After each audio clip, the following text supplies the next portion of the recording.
Hello, everyone, and welcome to yet another episode of UXR Conversations. Last time around, had some personal issues, couldn't make the conversation with Brad Arago. I'm looking forward to talking to Brad soon.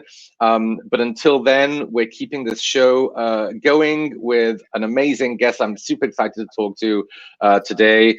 I will say first, that yesterday I got the second vaccination, the Pfizer vaccination for COVID-19, which on the one hand makes me very happy, and on the other hand has made me very sick. I am not myself today, but thankfully I get to do these conversations with amazing people, and it gives me energy, and it brings me back to myself. So let's do this. I'm so excited to welcome Lisanne Norman to UXR Conversations. How are you? I'm good. Thank you so much, Noam, for having me. I am so excited to be here. And we're going to give you energy, right? Like we're going to have a great conversation.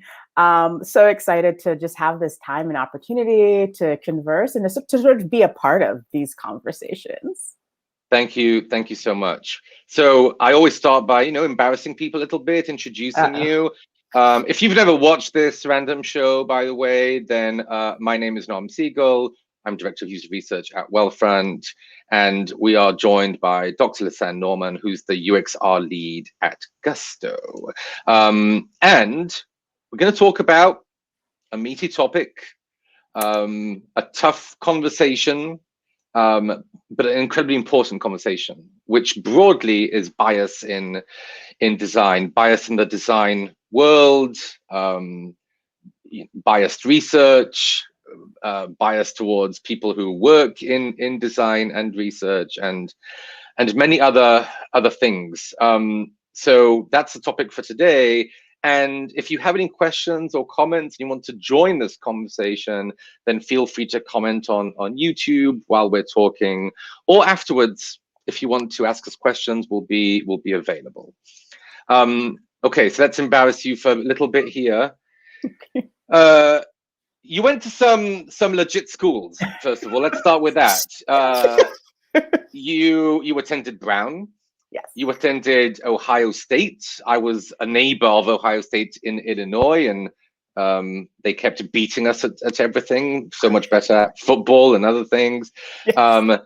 And you have a PhD from, a rather well-known school that, like, the youngsters on TikTok like to, show that they got in and scream. It's called Harvard. It's called Harvard. Perhaps the best university in the world. And you got a PhD there in African American studies and social anthropology and religion, a lot of stuff. Yes. And you studied. What did you study? What was the topic of your dissertation? Oh gosh, the topic of my dissertation was practice of an African religion by African Americans, Yoruba religion, amongst African Americans in the New York metropolitan area. Yes, yes. In New York. How many of these people are there in the New York area? In the New York area, that currently, at the time of the research, they numbered in about I want to say like 50,000, but when I say New York metropolitan area, I'm also including Connecticut and New Jersey as well. And somewhat Philadelphia as well too, because the communities are, they're small, so they're in these places and people travel a lot to engage and to conduct ceremonies. So the number is growing, but nationwide, it's more in the almost like million, because there's large populations and communities in California and definitely in Florida. As you may come to find out. Yes, I'm moving to Florida. Did I mention we got a house? It's happening very soon, but more to come about that in another conversation. You've also worked at some pretty well-known companies. We share a bit of fintech background. So you've been working in Austin for the past few years, working on computers at Dell, working in fintech at Visa, a bunch of other different startups. And you're currently the UX research lead at Gusto. I'm a huge fan of Gusto. My friend Tom is the co-founder of Gusto. Love it. some free advertising here. If you have a startup or something and you're watching this, go to gusto.com, check it out, use Gusto. And if that's not enough, it's just amazing, the people I get to talk to. You have also founded or co-founded a research and design agency, Christine and Costelia Research and Design. Yes. Man, these conversations need to be longer. We're never going to get to anything. And I'd love for you to share your own passion. Like, because you sent me a little bit about yourself, and you sent me what you're passionate about. But maybe let's start there. What are you most passionate about? What's top of mind for you right now?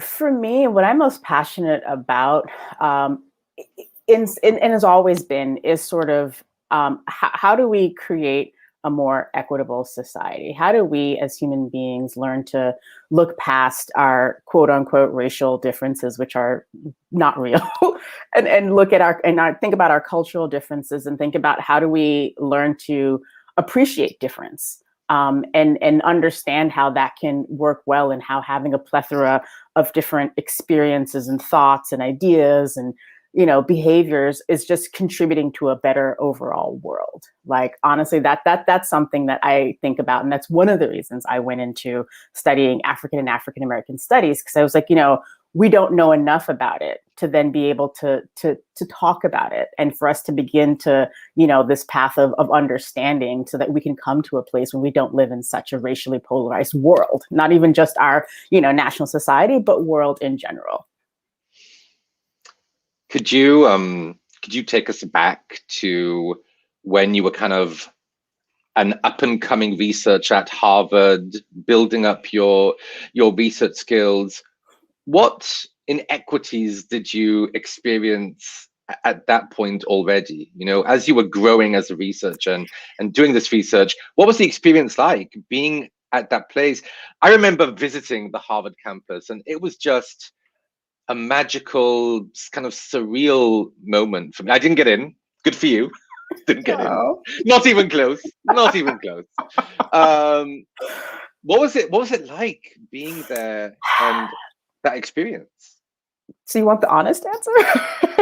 I really do. It was a difficult experience. I think that in many ways, but amazing, right? So it's this experience because you're at this amazing institution. Like, Harvard is truly, because of the resources it has access to, right? Like the library, the Widener Library is one of the most amazing libraries in the world. The physical building, the collection, the history of it, but then there's also a lot of bias and just outright racism, that exists there still in a place like Harvard that has one of the best African and African American studies program in the world, right? So the things that would happen that sort of really was, disheartening was, first of all, I would, my main degree was in African American studies, right? And then my secondary was social anthropology. And so I would go to, talks and discussions, because everybody wants to come to Harvard, and, I'm there, I'm meeting other scholars, and people would literally say things to me like, oh, you can get a degree in Black studies now? Like, that's like an actual full degree? Like, that's a degree program? They were like, oh, but you would never be able to get tenured in that kind of department. That kind of department doesn't have tenure. So it's a good thing that you're doing anthropology, like a solid discipline. And we're talking about, this is 2014. I was there from 2007 to 2015. And still at that time, you still had people making comments like that to me. Then in terms of doing, my research, right, it was ethnographic, right? Like, I was doing, participant observation. I was interviewing people. I was really, really invested in this research that I was doing as an anthropologist in the United States. That became in and of itself another sort of a problem for some people, because they were like, oh, well, you're a Black woman studying, what is, like, that's a Black African religion, don't you think that there's bias there? And I was like, why? Like, you can be a white male and go to Denmark and study immigration in Denmark, but that's fine. There's nobody ever asks you if there's any bias or conflict there, because you're both white. Like, no, but you wouldn't even think about that. That wouldn't occur to you, right? And so I had people who were sort of like, oh, and then also too, this idea of you're doing anthropology in the United States. Oh, that's not anthropology. So I had anthropology professors be like, oh, you'll probably be looking for a job in the sociology department when you go on the job market. And I was like, well, why would I'm an anthropologist doing ethnographic research. Why would that be? Oh, but you're working in the United States. And I was like, oh, so we're still perpetuating this colonial mentality that I need to go somewhere else outside of the United States, bring my Western ideas to this culture and tell them about what they're doing and why this cultural behavior they have has some kind of significance. I was like, that's problematic. I thought we dealt with that in the 70s.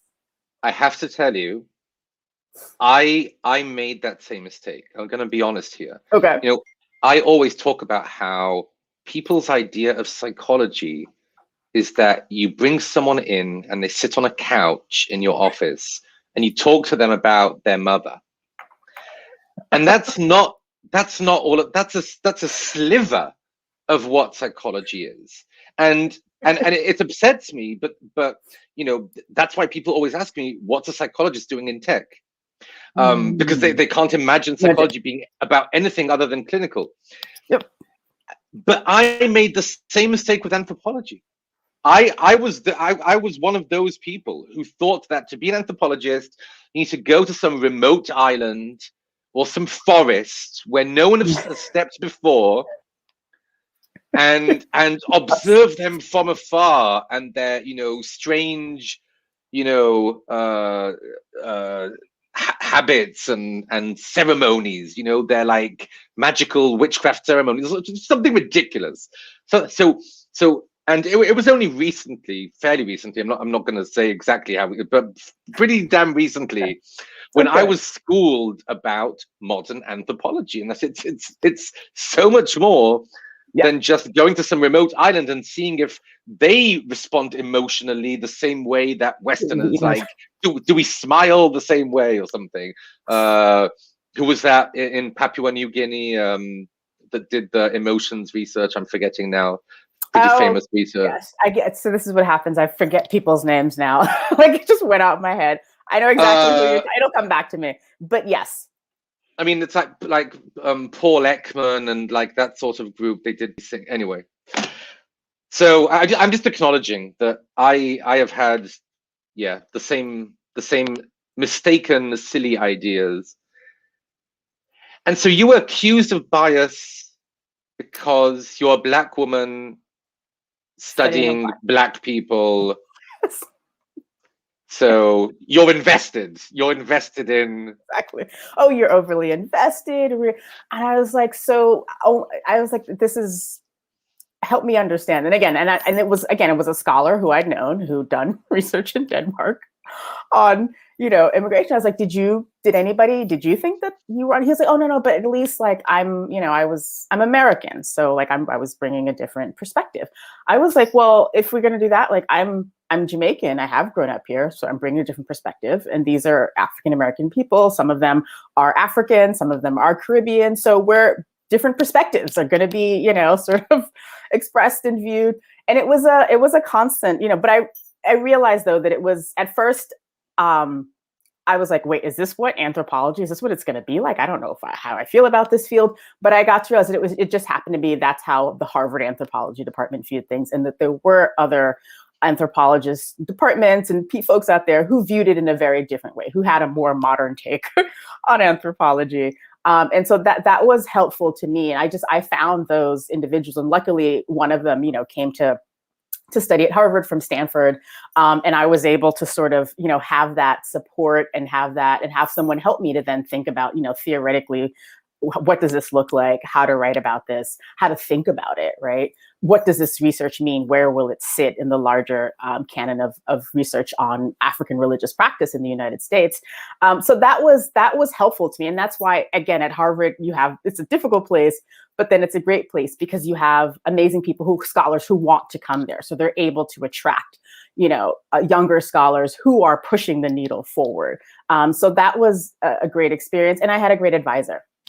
Most people don't have that kind of an experience, but I had an amazing advisor, Jacob Olupona, who, like, you know, helped me to really sort of become the scholar and to really, you know, push my research the questions I was asking, the skills that I was, acquiring, like beyond at that point. So very appreciative of that. Yeah. When I was towards the end of my PhD, I was somewhat disillusioned with academia. And part of it was because you might have heard of this. There was this, there still is kind of this huge crisis in psychology. One name is the reproducibility crisis, or it had a bunch of names. But basically, we found out as a field that researchers were engaging in a bunch of questionable research practices, and that a lot of the classic research in psychology, it wouldn't replicate. It wasn't real.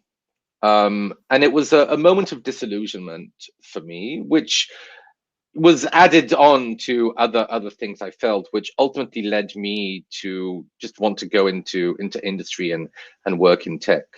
What was your experience towards the end of your degree at Harvard, and what led you to this field that we're both in these days? The experience at the end was really just, I got to get it done, right? And in some ways, sort of a little bit of that disillusionment, but I still was like, no, I'm going to continue and go into academia, right? I hadn't got on the job market because I was like, I can't finish this dissertation and go on the job market. Like I'm going to choose to finish this dissertation and worry about the job market later. I actually ended up in our field just accidentally, to be honest. We moved to Austin, Texas, because my husband's a musician and and we wanted to be warm. And we were like, so we moved from Cambridge, Massachusetts to Austin, Texas. And I thought that I was going to teach at UT Austin.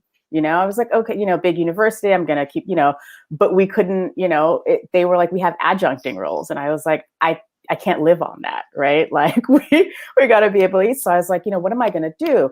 And a fellow anthropologist of mine, she was like, hey, you're in like, Austin is kind of turned into this tech hub. And, like currently now, tech companies as an anthropologist will pay you pretty decently, like a good living wage, to talk to people, to talk to the folks that will use their products or that are using their products, to sort of understand what their behaviors are, what are their needs, like what are their expectations, what are their motivations. I was like, really? I was like, you sure about this? She was like, I promise you. And I, again, she was right. And I did some research and I came across an amazing company here at the time called Sentier Research. And it was a company that was, the leadership of the company were folks who also had PhDs. And so they understood, right? Like, you have the research background, you have the research skills. It may not look what the job description of a UX researcher might say, but you have those skills, right? And so they really just had a lot of faith in me. They were like, look, you're smart, and we have this huge project for Dell. It's a year-long customer journey mapping project. Here's 5 researchers, go. And it literally was, trial by fire. I'd never written a survey, right? As anthropologists, we don't do surveys. We don't do quantitative research. We don't do quantitative analysis.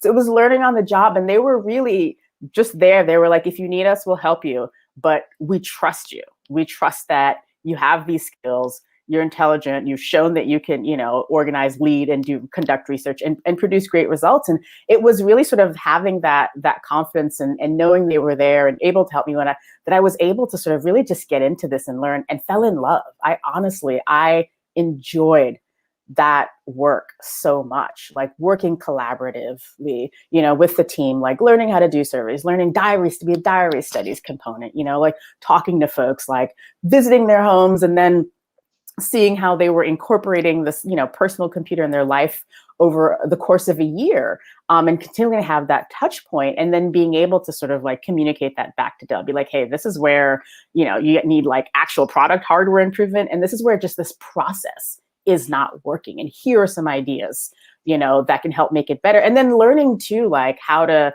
because as academics, we're wordy. I'm wordy. Like I go to write a report, and it's like, so the first report that I did for this company, my manager, she goes, Lisanne, this would be a great journal article. However, you're presenting to execs at Dell. This is not going to work. I need you to cut out like 95% of this, hone it down, get straight to the point. And so that was a learning experience. And can I just say something? Please. I saw, this is funny because I saw on your LinkedIn that you at some point for a while were a copy editor and proofreader. Yes. Yes. So you got schooled there. I got completely schooled because, again, that was for an academic sociology journal on African American studies. So they're wordy too, right? So I'm like, and it was really interesting experience. It was such a rich learning experience for me. And after I was like, okay, I'm liking this. I'm just let me keep doing this, because at the same time I was realizing how the influence I could help, right? That I could have in this field, because I was thinking about even our participants that were participating in this series. Like the first time around, we only had in our initial round, like 2 African Americans, and then everybody else was kind of like a white male. And I was like, no, guys, we got, let's shift this up, right? So then as we recruited more, we thought about like, let's make sure we're talking to representative. Everybody uses a personal computer, right? In this day and age, we all use this to live our lives, right? To get things like almost everything in our life that we need this device, right? And so I was like, let's make sure that we're getting that representation within the participants even, right? So that's the first time I really started to think about that, like how much representation matters, how much and how bias can play into who we recruit. And then like where we take that information and give it back to our stakeholders as this is representative of everyone, when in truth, oftentimes it's not. And on that note, I do imagine that as you progressed in the world of tech, you discovered its shortcomings, and we have plenty of shortcomings. And it really becoming a user experience researcher, then and working with designers, right? It then makes you aware, right? So every time you use things now, you start analyzing, looking at it a different way. And one of the things that I realized, I was like, what, it's really interesting. When I go to the bathroom and I go to, wash my hands, like I have to do it like 2-3 times, like under the sensor to get it to turn on for the water or to get the paper. And I'm like, this is weird. And then happened, to be discussing it with these other Black UX researchers and designers. And they were like, I noticed the same thing. And we were like, but this is odd. It's supposed to be about motion, right? So how does this, but somehow in that, and tests have shown that because they tested it on predominantly white people, that they didn't realize that there was a shortcoming with people with darker skin tones, right? So then you start thinking about that process. And then you start thinking about even more, you go even further back and you're like, wait, who's in the room when you're talking about these products, right? Like who's making up the room? And when you look in those rooms, you find predominantly white guys, right? White males. You may have a white, an Asian male or two, but again, it starts with like who's in that room even, and then are they even thinking about their biases, right? Recently, there's just been so much discussion about this with like amazing folks like David Dylan Thomas. I don't know if you're aware of his work, but he's, doing on design and bias, and the work that Benjamin Earl Evans has been doing for us to really take a moment and think and step back to be like, first of all, let's think about who's in the room. And if they've even discussed that their biases, have they confronted them? Have they thought about who their ideal target would be, but then who they might be harming in the creation of this product, right? So going back and starting to have these discussions, and I sort of realized as, I went from Dell, then to Visa, and, to startups, and then to, particularly in an e-commerce platform where it was about, like getting groceries and, I had to be like, people, I was like, okay, how are we looking at the data that we're collecting? Like everybody buys groceries, but it's different in different communities, right? It's different in a Spanish-speaking community. It might be different in a poor community. It might be different in a disabled. Like, how are we looking at the breadth? And they weren't, because I was like, okay, how are we looking at the demographics? And they were like, no, everybody buys groceries. That's just, and I was like, oh, no. If we're going to be designing a product to help them do it, everybody doesn't buy groceries the same, And again, I looked around and I was in a room with predominantly, middle class white people who were just, again, going from their own perspective and not. And I was like, no, guys, we have to broaden our horizon and how we're looking at this. So it's been a lot of that, really pushing people to sort of to think who are we leaving out, right? Like, are we really working towards inclusivity? Or do we just think that we are? Because what I've also realized is that people are uncomfortable with talking about it or even pushing themselves to look at it because there's a fear there, like that well, race isn't real, right? Like, race isn't real, but if we start looking at things along a racial perspective, then are we just promoting that? And it's like, no, what we're not promoting that. What we're saying is that although race, it's a construct, but it's a social construct. It has social implications. It has implications in people's lived and everyday lives and their experiences. So let's talk about that, right? Because what we're talking about is them having an experience with this product or this process. So it does have an effect. So let's acknowledge it. Let's be open about it. And most people just don't have that familiarity. They don't have that level of comfort. But I think it's time we have to push ourselves to be uncomfortable and have these uncomfortable conversations. Yeah, I have family members who believe that if you go to a doctor, they will find something. So it's better to just not go. And I think, we're not going to the doctor.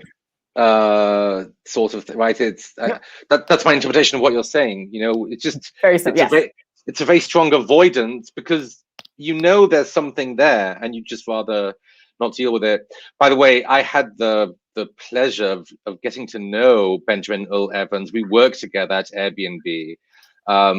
That's amazing. And he just started at PayPal as the director of product inclusion. And I was so happy to see that because I'm in fintech as well these days. And in fintech, we have a difficult, dark history, yes. I would suggest. Yes. And it's certainly an area of tech and an area of our lives where we need to do a lot better. So I'm really delighted that a leader like him is at PayPal. I think it's going to do amazing things. Yeah, and I also, just to add there, even because he just, he was at Gusto doing a fireside chat, so we got an opportunity to hear from him and the experience of that. But what it's great is that he's putting it out there now, right? So now companies are being like, oh, we need to actually have someone to come in to help us with this, right? And I think that that's also going to be like a really great just movement and change that's going to happen within the tech space now. Is there companies sort of realizing like, oh, wait a minute, like there is there's a bias that's happening here that we're missing out on. How do we take a look at it? How do we act? How do we proactively like approach this, deal with it, and work on mitigating it? So I was super excited as well to see that, Airbnb and then sort of the structures and the things that he's creating to then help other people and other designers and other companies as they're thinking about like, designing new products now in a more inclusive fashion. And now he's over at PayPal, which is, I was like, whew, this is just going to be amazing. I can't wait to see the work that he does there. But can I ask you something? I'm an immigrant so two things. One is I'm an immigrant to this country. So I have felt alienated in certain ways. But when I heard your experience with the taps, the faucets in bathrooms, and like that to me was bonkers because yes, there are certain cases where like it sucks that I can't vote or something, or it sucks that I couldn't get a mortgage once because I was on a student visa. But my day-to-day life is pretty damn cushy because I look like this and I sound British, and Americans love that. Yes, and so at least the way I present is, it's pretty favorable. Let's put it that way. I think it's so much harder to go through just day to day these sort of experiences. It just sounds horrible. And I want to ask you, one of the reasons from my perspective, we're moving to Florida is that here in the San Francisco Bay Area, I have never heard diversity and inclusion mentioned more in my life. I don't come from a place in the world where, diversity, equity, and inclusion is a big thing. The Middle East, it's a bit like Southern culture. It's not, we don't, there aren't like infinite genders in the Middle East. Racism, absolutely.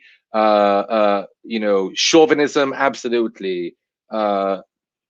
It's not a good place for diversity and inclusion. And then I move here, and I'm a liberal person. If I could vote in this country, I'd vote Democrat all the way. But this place makes me look like a far right wing person. But the shocking thing is, and one of the reasons why we're moving to Florida is that although it's mentioned so often, although it's so top of mind, although this place might be called woke central, or we like to think that we're woke. Exactly. We've completely failed. We've completely failed. I rarely sit next to, when we were in offices, a Black person, women in leadership positions. I mean, the list goes on. VCs aren't funding Black people, women. And so I want to be part of a community that's really diverse. And over there in Florida, which again is it's a red state, typically much more conservative, and all that stuff. And yet there's a real diverse community over there. It's actually quite special, and I'm excited to be part of that. So I think you had a bit of a hopeful message there with people like Benjamin, working at places like PayPal with your work. But what's going to make the difference? Like, what's going to make the difference between just the ongoing conversation about it and actual change? What do you think will drive that real difference? What should we be doing to finally get to a truly better place? I think a few things, right? So one of the things that, and I would love to see people do this more. Be very intentional with where you put your energy and where you spend your money, right? At the end of the day, these companies are looking to, make money. And if a company, and hold them accountable, if a company like Google, for example, right? Google was one of the first people to come out with Black Lives Matter and all of this, but then you look you look at some of their products, right? Their self-driving car, the studies showed that it was more likely to hit people of darker skin tones because they hadn't done due diligence there, right?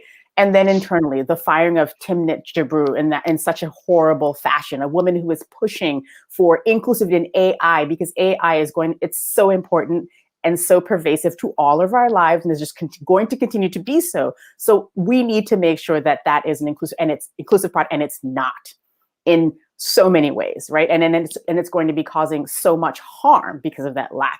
So people becoming aware and being intentional, right? So for me, one of the things I did was I was like, as much as I possibly can, right? All these companies that are like BLM and like we care, we just brought on a diversity and inclusion person, but I'm like, okay, but what's going on in your company? And if I don't see any real change, I will no longer be using your product. I will no longer be putting my dollars there. I will be looking for companies that are actually, that can show me, right, that diversity and truly increasing the amount of Black, Hispanic, women, Native American, Asian, Pacific Islanders, like truly is tied to a metric, is tied to people's bonuses, tie it to your actual company vision and mission, right? Like do the work, right? You talk about, you're doing, because you hear a lot of the times things like, oh, well, we can't find them. Well, think about, where are you looking? If you're just looking at Stanford, Berkeley, Caltech, the Harvards of the world, then you're not, yes, you will find, but there are other places to look where, HBCUs, community colleges, right? There's some community colleges that have, that are producing students who have like creative ideas, want to get into design, but don't see any pathway forward. Help them see a pathway forward. You have the influence and the money. Put it where it's going to make the most difference, right? So that, and becoming aware, like people actually learning about the history of African Americans in this country, the history of like racism and discrimination in this country.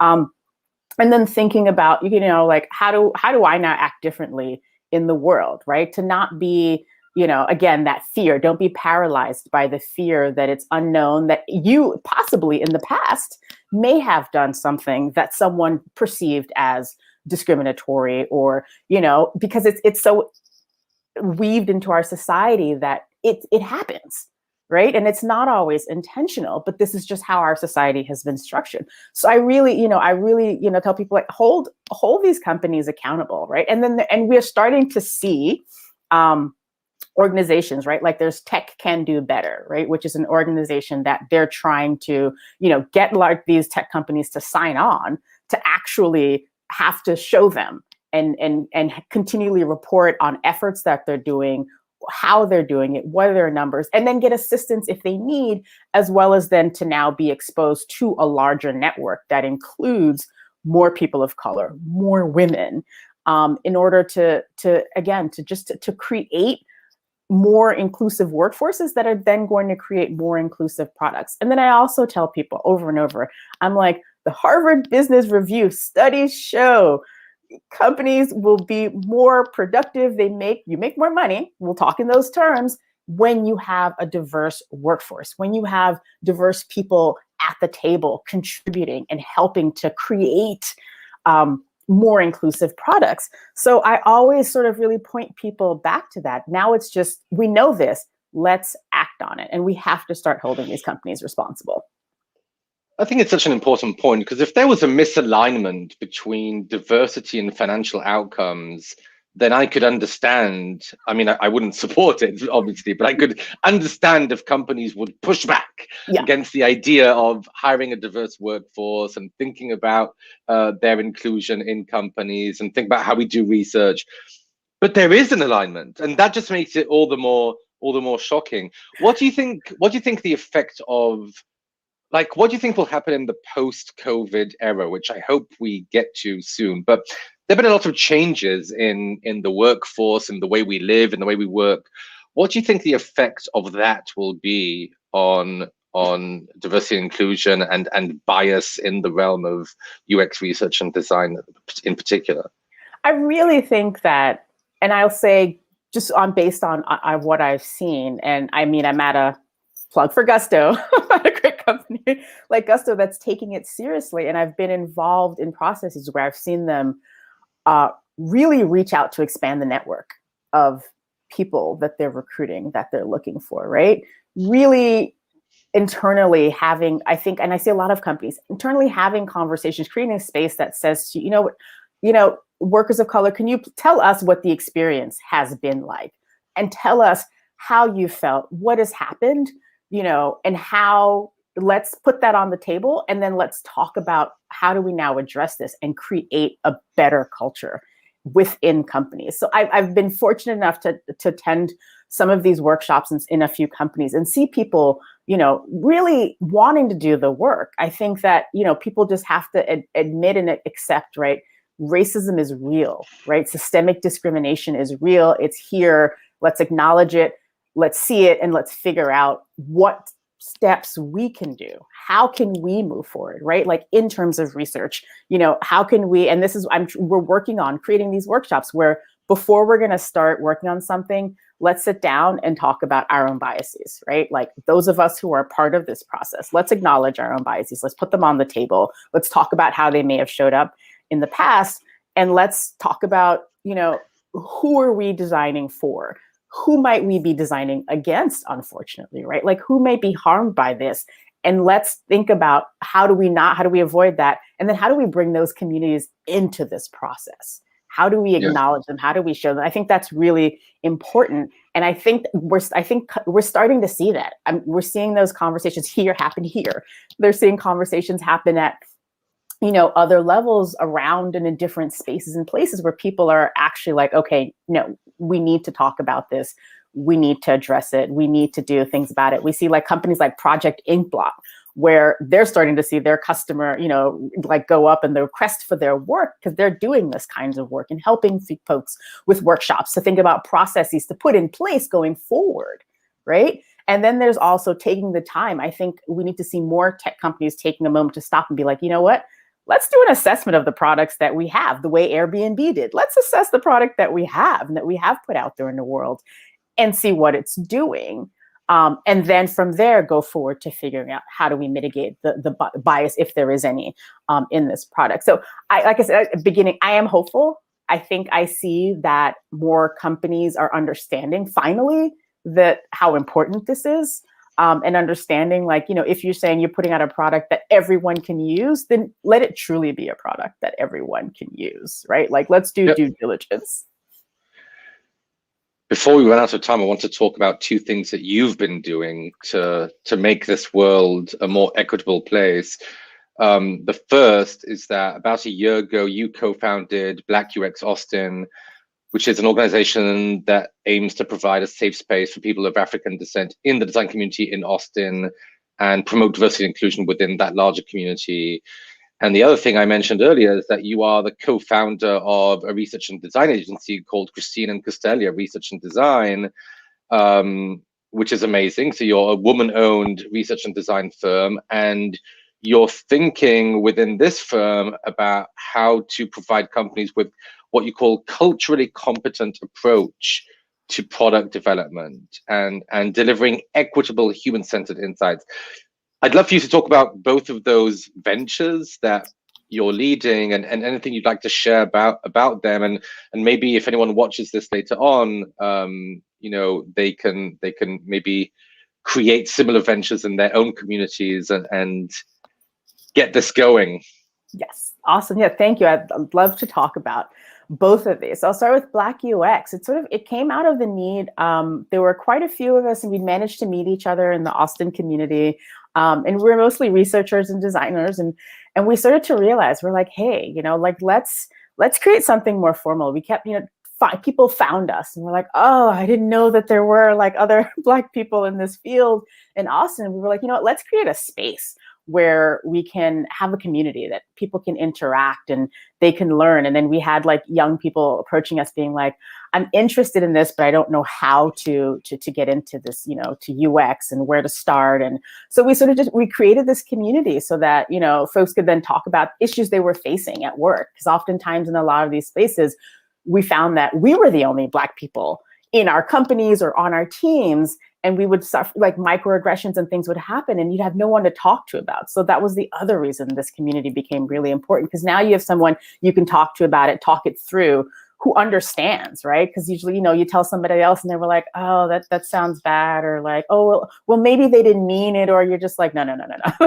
I need to think about ways to, be able to talk about it with them and address it, right? And that's the advice we started offering each other. So what we've been doing is having monthly events where we're bringing in, different speakers. We're looking at different, we had Avetta Sampson from Microsoft in. We then did, in National Hispanic Month, we had a panel where we invited our Hispanic colleagues to please come in, like in UX, and talk to us about their experience, right? Like, and where it overlaps and where it's different. Because that's the other thing too that you find in this, diversity and inclusion, is that everybody thinks, okay, people of color, you just lump us all in one bucket, and just we'll be able to solve all our problems. But we have very different needs. We encounter, different forms of discrimination. Our communities are different.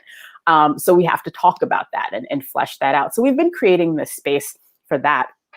And one of my co-founders in Black UX, Carmen Brooms, is actually my co-founder in Christine and Costelia Research and Design that we're so excited about. And as I was telling you the name, it's named after my mother and her grandmother, because we wanted to honor these two Black women who've had so much influence, like, in our lives. And then we also wanted to be able to help companies to do this work, to address the bias in design, to really think about how do we have, are we creating an equitable product? And if it's not, how do we change that, right? So even if it's before, at the beginning when you're concepting, or even after you've created a product and you sort of realize, hey, I don't think this is an equitable product. I don't think that there's, we consider this community and that community. How do we now go back, rethink that, and then redesign this process, right? This product.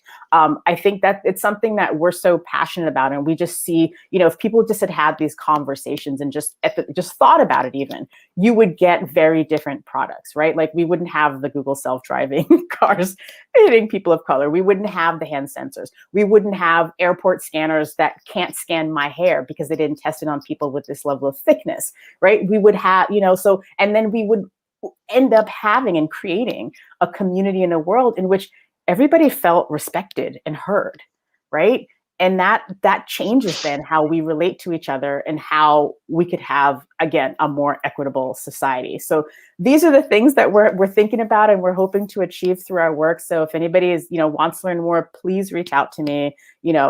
Please check out our website, Christina and Costelia, and also our meetup, Black UX Austin. And I'm always on LinkedIn, so I'd also love to continue this conversation in other means.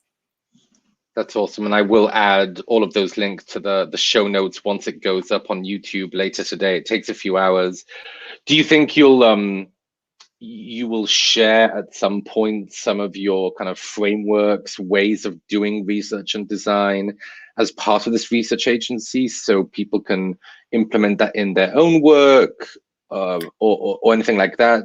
Yes, we're working on that now. That's what we're working towards. So please stay tuned, everyone. Hopefully we're hoping, the next few months to be able to sort of add that and start to put that out in the world. But yes, definitely. And in the meantime, I could definitely share some other links where folks can go to find that kind of information. Project Inkblot, I have to big them up in this space. They're doing an amazing job. Awesome. Okay. It's amazing how quickly time passes. And I think we could talk for a lot longer. Yes. But I do want to respect your time. And also I feel like I'm dying from the inside from this vaccination. But I feel very fortunate to have gotten it. So let's end there. Dr. Lisanne Norman, I want to thank you so much for coming today. That was a lovely conversation, and you left me more optimistic than I was before. So I thank you for that, and I'm looking forward to learning from you and following your work. It's some amazing stuff.